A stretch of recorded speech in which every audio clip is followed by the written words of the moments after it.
Pasaron 10 minutos de las 11 de la mañana, como les contábamos, hablando de este periodista y escritor Pablo Cohen, que ya ha escrito una cantidad de libros bien interesantes sobre diversas temáticas, ha escrito bastante sobre Peñarol, ha escrito sobre figuras importantes de la política y del deporte del Uruguay, con un trabajo de investigación bien interesante en este género que tanto le gusta y que tan bien desarrolla como es el género de la entrevista. En este caso, el turno fue para el 2 veces presidente de la República de Oriental del Uruguay, el doctor Julio María Sanguinetti.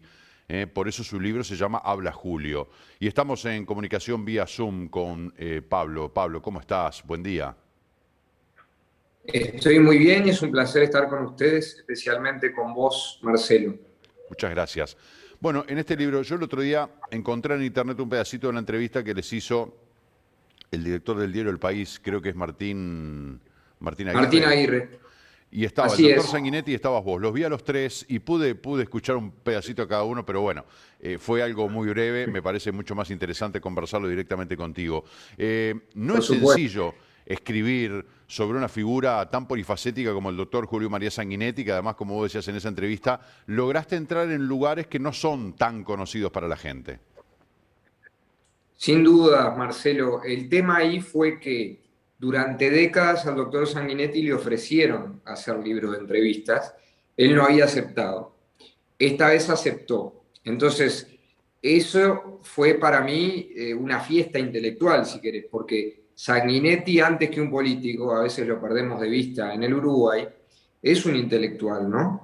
Entonces, yo dividí el libro, que es un libro de entrevistas recientes, hechas durante los últimos 7 meses, en tres secciones: el intelectual, el político y el hombre. Las tres secciones tienen revelaciones muy interesantes respecto de la personalidad de Sanguinetti, que está más suelto, más contemporizador, más expresivo que nunca, ¿no? Y por otro lado, hay un valor agregado ahí en las fotos que vos estás compartiendo con la audiencia, que son fotos inéditas juntadas por el staff fantástico del doctor Ahí Sanguinetti. con Raúl Por un Alfonsín y con lado, quién más. Bueno, ahí Carlos con Pañi Enrique con Iglesias. Enrique Iglesias. ¿Mm? Ahí Ah, está, ahora sí. está con Ángeles Mastretta y con Gabriel García Márquez, con los Reyes de España, la Reina Sofía, Ahí en un avión, vaya Ronald a saber Reagan, Bill hablando de qué, Clinton. ¿no? Claro, es decir, un nivel bárbaro. Y también, Marcelo, hay un valor agregado en tres textos especiales. Primero, en el prefacio que escribió especialmente el presidente de la República, Luis Lacalle Pou, accedió a escribirlo en medio de lo que significa presidir un país y le estoy muy agradecido. Además, es un gesto republicano de un presidente en ejercicio a un 2 veces presidente. Recordemos que solamente 3 personas en la historia fueron electas 2 veces presidente en Uruguay. El segundo texto es el prólogo de Santiago Kovadlov, un gran filósofo argentino muy conocido en Maldonado también por sus conferencias.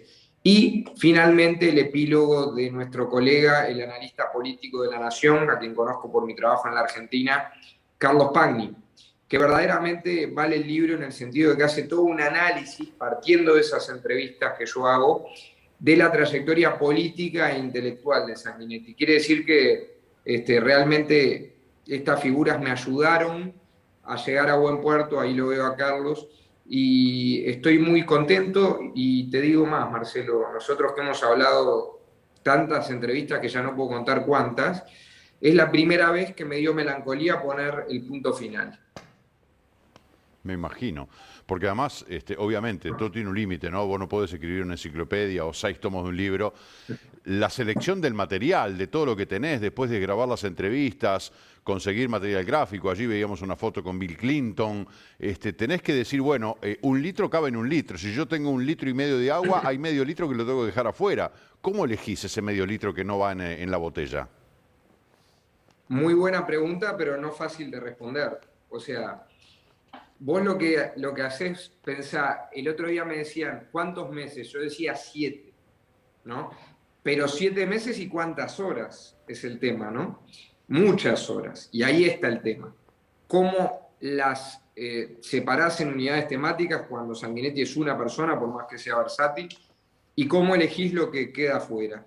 Y no lo sabés hasta que lo pones en la página y le das una especie de orden que tenga que ver con la novedad, eso está relacionado con mi labor como periodista, con el sentido del entretenimiento, y otro que tenga que ver con la coherencia de la historia y una especie de magia en la narración, en la cual no se vean los hilos que conforman esa historia, y eso tiene que ver con algo, si querés, más literario. Así que, ¿cómo te puedo decir? Es algo que creo que sé hacer más o menos bien, pero no sé explicarlo bien. Lo que sí te digo es que fue un trabajo muy demandante. Le agradezco a mi esposa y a mi hijo por la paciencia que implicó, porque fueron largas y largas noches, pero fue muy apasionante. Aún en la discrepancia ideológica, eh, desgrabar esas larguísimas entrevistas con Sanguinetti, descubrir facetas de su personalidad que yo no tenía idea que él tenía, eh, desde la temprana muerte de su madre y cómo eso moldeó su personalidad, para mí fue fantástico. Ahora, vos un periodista joven entrevistando a un político veterano de mayor edad, pero además con experiencia a nivel parlamentario, a nivel legislativo, a nivel ejecutivo y a nivel nada más ni nada menos de haber sido 2 veces presidente de la República, de haber sido el presidente que de alguna manera encabezó el retorno de la democracia al Uruguay en el año 1984, es decir, que es una figura de una talla impresionante. ¿En algún momento fue difícil la entrevista, digo, conseguir el material para este libro? ¿En algún momento se te complicó la entrevista con Sanguinetti? No, no se me complicó, me desafió intelectualmente, si querés. También es Bueno, una sí, pregunta interesante, o yo lo decía sea, en lenguaje fue un llano, gran... pero me refería a eso. No, no, sin duda, Marcelo, o sea, fue un desafío estar a su nivel, si querés. La única ventaja que tenía en ese sentido era que la mayoría de mis notas, tanto en los medios en que trabajo como en los libros que he escrito, son entrevistas. Lo conozco desde que empecé en El Observador a los 23 años, y después, cuando me convertí en columnista de perfil, curiosamente lo empecé a entrevistar mucho más, y él verdaderamente depositó en mí una confianza profesional que yo agradezco. Y si vos lo sabes bien, porque vos sos buen entrevistador, Marcelo, vos entablás el tono adecuado en la entrevista para que el entrevistado se sienta cómodo, entonces después el contenido fluye solo, las novedades fluyen solas. De eso se trata. Entonces, el desafío está en entablar el tono, en hacer sentir cómodo al entrevistado, para que después diga cosas que nunca ha dicho y de un modo tan fino como las dice el doctor Sanguinetti. Entonces, eso demora, no es algo que vos vas y lo entrevistás, es un proceso, es off the record, es hablar muchas veces, pero creo que lo logré y como digo siempre, si lo logré es gracias al tema o a los protagonistas de mis libros. En otros casos, ídolo de la sección uruguaya, ídolo de Peñarol, Damiani, El Gach y ahora el doctor Sanguinetti. Estoy plenamente de acuerdo contigo. Bueno, ahí lo vemos con Gabriel García Márquez. Estoy de acuerdo contigo en que el entrevistador, el periodista, puede generar un clima muy cómodo y muy cálido para el entrevistado o muy hostil, ¿verdad? Donde el entrevistado se cierra y no vas a llegar nunca a eso que capaz que te planteaste llegar. Entonces el periodista tiene que generar el clima, tiene que generar la confianza, la comodidad, la empatía, etcétera, etcétera. Pero es fundamental la materia prima, ¿verdad? ¿Estará en vos si a una persona interesantísima de entrevistar le podés sacar el jugo o es una entrevista totalmente insípida? Le hiciste una nota a una gran Claro. figura y es una nota que no dejó nada. Y de repente le hiciste una entrevista a un ciudadano que pasaba por la vereda y salió una nota que no tiene desperdicio porque supiste llegar, supiste acomodar el cuerpo y definir en términos de una analogía futbolera. O sea que también un gran mérito de tu parte que tenés esa versatilidad, ¿no? De entrevistar a una figura tan encumbrada como Sanguinetti, que te llevó tiempo, que tuviste que hacer un trabajo fino, muchas horas, mucho tiempo de tu vida dedicado a preparar al entrevistado para sacar de él lo mejor y plasmarlo en este libro. Bueno, te agradezco tus palabras generosas, Marcelo. Eh, lo que decís es muy cierto. Después, en todo caso, entra el rol del escritor, si querés, que es qué hago con este material, cómo lo Claro. convierto en una historia, cómo sin dejar de referirme solo a la realidad, lo convierto en narración no solo periodística, sino en una clave de ficción atemporal. Ese también es un desafío. Y bueno, yo lo encaro con pasión, con mucha dedicación. Y cuando uno tiene a una figura como el doctor Sanguinetti, que habla con tanta versatilidad, hablando de versatilidad, palabra que vos usaste, de Spencer, como de Schiaffino, de Wilson Ferrer Aldunate, de Reagan, de Juan Pablo II, de Ángeles Mastretta, de Rebeca Greenspan, qué sé yo, de Luis Alberto Lacalle Herrera, con quien no se lleva bien, y Luis Alberto Lacalle Pou, con quien se lleva muy bien. Es decir, es más fácil el trabajo. Lo difícil en todo caso ahí es decidir, como vos decías antes, qué sacas. Pero te puedo asegurar que la gente, cuando lea este libro que sale el viernes con el diario, se va a encontrar con otro Sanguinetti. Esa era la pregunta, ¿cuándo iba a estar disponible este libro? Ya lo decías, el viernes con el diario El País. ¿Única y exclusivamente, Pablo? Sí, yo me siento muy cómodo trabajando con el diario. Vos lo sabes bien, Marcelo, es el séptimo libro que edito con el diario ya, de los 11 que he escrito. Y va a estar disponible el viernes 17 con el diario. Se puede comprar solo o con el diario, pero es un producto editado por el diario a 370 pesos. Ya hay muchos pedidos, entonces hay 3 vías para reservar. Una es el teléfono 2900-4141 del diario El País. La segunda es la página web coleccionables.elpaís.com.uy, coleccionables.elpaís.com.uy. Y la tercera, más clásica y más sencilla, que dejo para el final, es canillitas y kioscos. Si la gente en Maldonado y en Punta del Este lo reserva, en su kiosco de confianza va a llegar. Si no lo reserva, no necesariamente llegue porque ya hay muchos pedidos. Pablo, ¿cómo haces para reconvertirte todas las veces? Porque obviamente vas 11 libros, 7 con el diario El País, seguramente vendrán muchos más. Elegirás otros temas, a vos te gusta el género de la entrevista, pero podés abordar temas políticos, temas sociales, temas deportivos. ¿Cómo ahora, bueno, plantaste con esto y estás haciendo la promoción, recorriendo medios, etcétera? Pero ya estás pensando, quizás tengas algunos borradores hechos en otras lecturas, en otras figuras a entrevistar, en otros temas a abordar. ¿Qué es lo que hay en la cocina de Pablo Cohen? Bueno, qué linda pregunta, Marcelo. Mirá, tiene dos partes la respuesta. Primero, si vos te especializás en el género de la entrevista, que repito, tú dominás, entonces es más fácil entrevistar a alguien que se especialice en un área que de repente no es la tuya. Eso en primer lugar. Después uno tiene una especialidad temática. En mi caso tiene más que ver con mi especialidad temática, con cierto análisis político, con la cultura, con el deporte.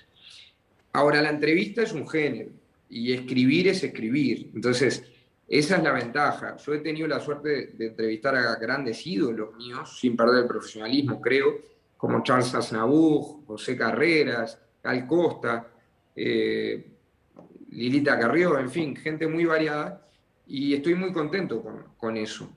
Respecto a qué es lo próximo, vos sabés que es la primera vez, y sabés también que tengo por este programa un gran cariño, que no tengo claro qué es lo próximo. Tengo ideas, pero ¿por qué pasó esto?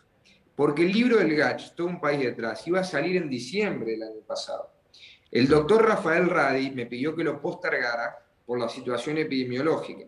Entonces se postergó y quedó mejor, porque tuve que reescribirlo, salió en julio de este año.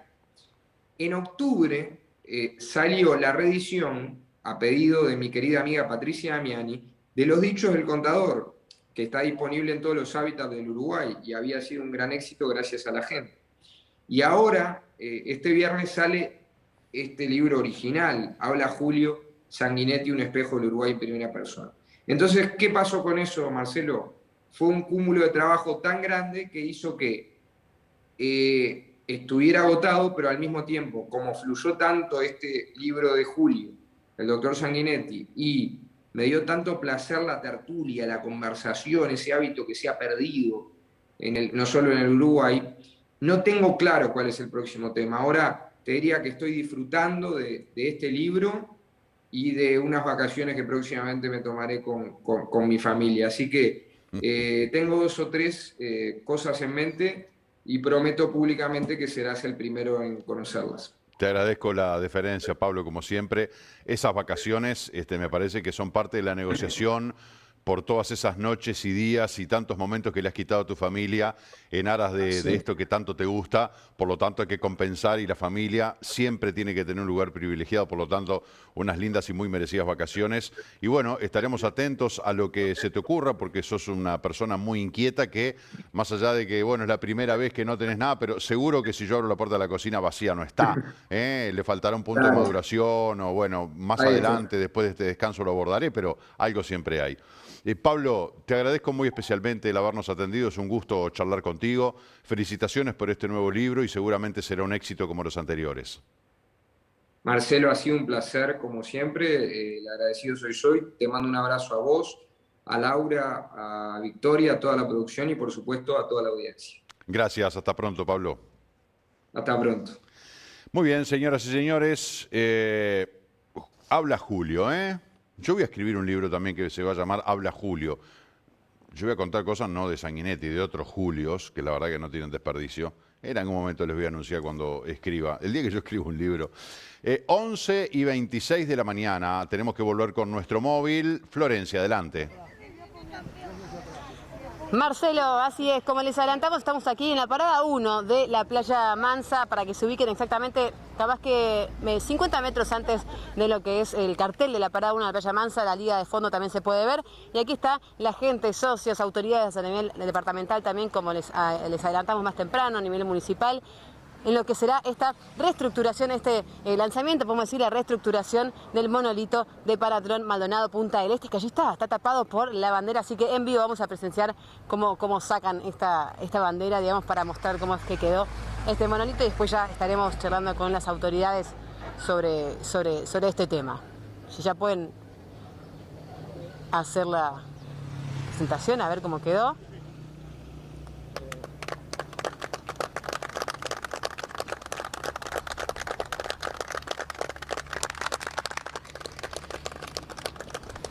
Y ahora invitamos al señor vicepresidente, si se puede acercar por aquí. Carlos Andrealo. Que nos acompaña, el señor director de deportes, Ubalde, el señor alcalde de Punta del Este, Carballal, a los compañeros, en particular tenemos hoy nuevamente, a pesar de sus nanas, con nosotros a nuestro querido presidente Leonel Causán, un verdadero ejemplo de deportista fernandino y un gran dirigente del Panatlón.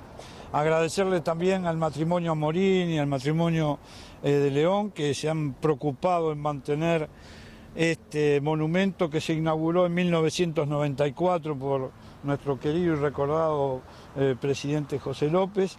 Y bueno, en general agradecerles a todos por la presencia y el compromiso permanente de honrar este símbolo de los 5 continentes, de la antorcha olímpica y el deporte que nos une. Muchas gracias a todos por la presencia. Lo invitamos para acercarse un poquito más por aquí, para poder que nos cuente un poquito más y hablar con la audiencia y contarle, ¿no? Primero, quienes no conocen también, ¿qué vendría a ser o qué historia también tiene, ¿no? Panatlón aquí en el departamento. En el departamento ya hace muchos años, esto comienza en Italia, es una organización de servicio que tiene al deporte olímpico como meta, es decir, ayudar a que el deporte en todas sus expresiones pueda hacerse presente también, en este caso, en Maldonado Punta del Este, de manera tal que esa es la tarea. Para eso se han juntado una cantidad de referentes departamentales, deportistas, y bueno, y algunos que nos hemos nacionalizado en estos tiempos, que tenemos la fortuna de poder venir a vivir ahora ya mayores acá a esta bellísima ciudad, y bueno, y ayudar con nuestra experiencia a mejorar las actividades deportivas. Usted es vicepresidente, pero próximo presidente. A partir de mañana, como dice la canción, voy a ser el nuevo presidente y espero estar a la altura de los antecedentes de esta gente que trabaja permanentemente en todas las actividades del deporte fernandino. ¿Cuántas personas, cuántos socios, cuánta gente hay detrás de Panatlón? Y somos más de 30 El ingreso, si bien es abierto, cuidamos de que realmente sean personas honorables que participen del deporte y que hagan honor a lo que es el fair play, a lo que es el deporte limpio, que de eso se trata. Fundamentalmente, sobre todo en estos tiempos tan difíciles donde muchas veces el profesionalismo no actúa de la manera más correcta. ¿Cuál fue la reestructuración que hicieron hoy en este monolito, en este homenaje también? Bueno, sí, siempre se mantiene, gracias a la colaboración de la Intendencia, tenemos este parque acá que está precioso, y bueno, y entonces se produce a volver a pintar y a poner en óptimas condiciones, porque es un símbolo que está a la entrada de la península, y es bueno que la gente sepa que que es el departamento que tiene más actividad deportiva per cápita. No hay en todo el Uruguay un lugar como Maldonado con tantas piscinas, con tantas canchas de tenis, con estadios de fútbol. Realmente es un pueblo deportivo. Bueno, imagino también con todo el movimiento deportivo que hay en los últimos tiempos, ¿no? En los últimos meses, el movimiento de la sede de Maldonado como deporte, eso también ayuda y fomenta y dan ganas de seguir apoyando todo esto. Es una política de Estado. Aquí cambian los gobiernos departamentales y todos están en la misma línea, en la misma ruta, de manera que es un gusto poder ayudar a mejorar el deporte de Maldonado. Bueno, muchísimas gracias y felicitaciones a toda la gente que está detrás. Gracias a ti, Sagasti, muy amable. Bueno, con esta información seguimos con ustedes y más adelante estaremos convocando también las palabras de las autoridades aquí presentes. Muy bien, muchas gracias Florencia por este aporte en vivo desde el móvil. Volvemos con ustedes más adelante. Son las 11 de la mañana con 32 minutos. Hay, muchos mensajes que hemos recibido. Teníamos un problema ahí que no podíamos utilizar la tablet, pero bueno, ahora la pudimos recuperar, revivió. Tenemos una cantidad de mensajes incluso de hace unos cuantos días. Quiero agradecer a todos los que hay por el saludo de mi cumpleaños. Pero bueno, hay una señora que además nos ha llamado por teléfono y pide por favor que hagamos pública una preocupación que abarca a todos. Buenos días, Marcelo. Soy usuaria de los ómnibus de Maldonado, tanto Maldonado Turismo como Codesa. Tengo 70 años. Lamentablemente tengo que viajar en ellos por falta de locomoción propia. Es tremenda la falta de higiene que tienen. Un día pregunté a un chofer si alguna vez los limpiaban y me contestó que casi nunca. Estoy segura que la respuesta es nunca. En los momentos que vivimos rodeados de virus y bacterias estamos muy expuestos. Agradezco que se difunda este mensaje. Saludos cordiales, Elsa Barrios, que además dice Elsa que de repente sube un bondi, ella permanentemente utiliza los ómnibus de ambas compañías y ve un papel abajo de aquel asiento. Al otro día coincide que se toma el mismo bondi y el papel sigue abajo del mismo asiento. Bueno, nosotros obviamente recibimos su planteo, su inquietud, la hacemos pública. Estamos gestionando una entrevista con el sindicato de las empresas de transporte para ver qué nos responden respecto a la higiene, que claro está, es un tema muy importante y que los usuarios están planteando sus quejas. Hacemos la pausa a las 11:33, ya volvemos.